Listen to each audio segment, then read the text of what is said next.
This is Math 30-2. We are continuing in Chapter 6, looking at exponential functions. And today we're looking at Lesson 4. Well, Section 4. We've had a few lessons on Section 3. Section 3 is pretty heavy. There's a lot of stuff there. Make sure that you work hard to understand that. But today's lesson will be a nice change of pace because we're going back to an idea that is very familiar by this point in the course, and that is performing regressions on data to come up with an equation to represent that data. And today what we're looking at is exponential regressions. So you can see our measure of success today is by the end of the lesson, I can solve problems using an exponential regression. So again, here's a reminder for how to set up your calculator when you're going to do regressions. Step 1 would be to enter the data into a list. You may need to clear your list ahead of time. On a TI-83 or 84, you want to make sure stat plot is turned on, and then you can use the zoom stat button to get some automatic window settings, at least to get started. If you have an Inspire, you can select the scatter plot from the graph edit entry menu. And you'll perform an exponential regression, and then the equation of the best fit curve, inserting it into Y1 on the calculator, and then answer any questions you have. So let's have a look at today's examples. First one, investing money. $1,000 was invested 8 years ago. This table on the right shows the value of the investment every 2 years. So where do we start? Well, we enter the data in the table. Do I have the data in the table? I think I don't have that here. Instead, I've jumped right to the scatter plot. So this is what the scatter plot will look like once you have the data list 1 and list 2 entered into your calculator. So you may want to pause the video at this point so that you can follow along, entering these values, list 1, and the money value into list 2 on your calculator. Once you've done that, you want to perform an exponential regression this time. So as you look down your list of options, you will see exponential regression. So here EXP REG, so that's for an exponential regression. You see this curve that we have going here, it's almost linear, but it does have this steady curve going up to the right. So a better approximation would be an exponential function. This is what it'll look like. List 1 will be my X values, list 2 for the Y values, and then I'm going to store that equation into Y1. The equation that I end up with looks like this. So let me move these out of the way a bit. And there's the equation that we get. Question 1 is done. Question 2. Suppose that this growth continues to follow the same pattern. How many years will it take from the start of the investment for the value to be 3,000? So we need to think about what X and Y represent in this question. So as we set this up here in our table, these were our X values in list 1, right? So our X values are going to be time in years.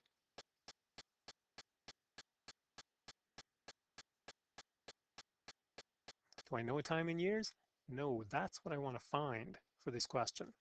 So I want to find what is this X value when I know this Y value.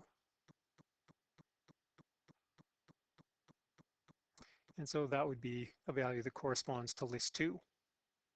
Well, in order to answer that, what I can do is on my calculator, I can just enter that line, which you can see up here. Let's pick a color. Oh, red's good. So the equation for this line is Y equals 3,000. Now, if I know this y is equal to 3,000, I need to make sure that my y maximum is bigger than 3,000. And here I just did a zoom stat to get this data. It probably wasn't high enough. So I needed to do some window adjusting so that I could actually see this point. And then when we do a second trace to calculate that intersection point, remember we'll do the first curve, second curve, and our guess. So we move the cursor close to this point and do second trace and choose intersect to find where these two functions intersect with each other. We're interested in what is this x value that shows up down here on the x-axis, and here we're told the x value is about 11.003366. So about 11 years would be the answer for this question. Well, that's it for the examples. And the rest is check your understanding. So at this point, I'll ask you to pause the video as you look ahead at question number 3. So now we have a different situation. We're looking at an ant colony where we have this population growing over time. And we want to know what the regression equation would look like. And then what would you expect the ant population to be on day 15? So now just kind of a comment before I let you go. We want day 15. There we go. Day 15, that's a day. That's going to be an x value. We know that x value will be 15. So this time we just want to know what is the y value. And that's what you'll do for question 5. So pause video, do these two questions, and actually the next page as well. Once you finish the next page, to more check your understanding, all the way to the end. When you finish that, then restart the video, and I'll show you my solutions, and hopefully yours match.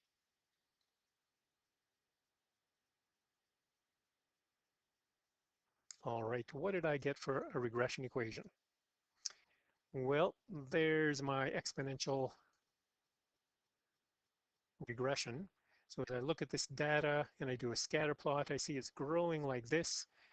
So what is the regression equation? I want to do exponential to get that curve. And this is what I came up with, rounding to the nearest hundredth. And if I want to know the expected ant population, I will trace. And if I hit the trace button and then just type in this 15 over here for x, then my cursor will jump right to the y value. So I type in this x value of 15, then my cursor jumps over to here to give me a y value. Now you have to make sure on a TI 83 or 84 that your x maximum is bigger than this 15, because if your intersection or this point is beyond your window, it won't find it. There we go. We have our answer, which is this huge number here, which is 258,94088. What is that? 25.9 million about. So there are going to be a lot of ants by day 15. On to the next page. In this question, we're looking at barrels of oil that are produced per week over a period of time. So as I review the question, so he's been analyzing data, and he's determined that this site should produce 200 barrels of oil per week over the next 10 years. At that point, they're expecting the production is going to begin to drop. So at that point, this model will stop working.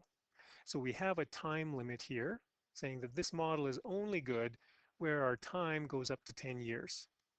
So here we are having the P is going to represent the weekly amount of oil produced in barrels. Okay, T is going to represent the number of weeks. So notice that up here we said over 10 years, but here we're actually saying that our T value is in weeks. So we're given this function and we just need to answer questions related to it. So question number 6. What is the expected oil production of this well to the nearest barrel per week 26 weeks after production begins to drop? So here production is beginning to drop. And so we can just plug in that 26 value in place of t and then evaluate. We could have entered this function on our calculator and then did a trace and typed in 26, and our cursor would jump to give us this value of 137 barrels per week. Same idea for the next one. So production is dropping even more. So by week 100, so after this 10 years has passed, by week 100 after that, which is 2 and a bit years, we'll be down to 47 barrels of oil per week. Number 7. The well will require mechanical assistance to bring up the oil once production drops to 30 barrels per week. So we want to know, what week are we going to need this extra equipment?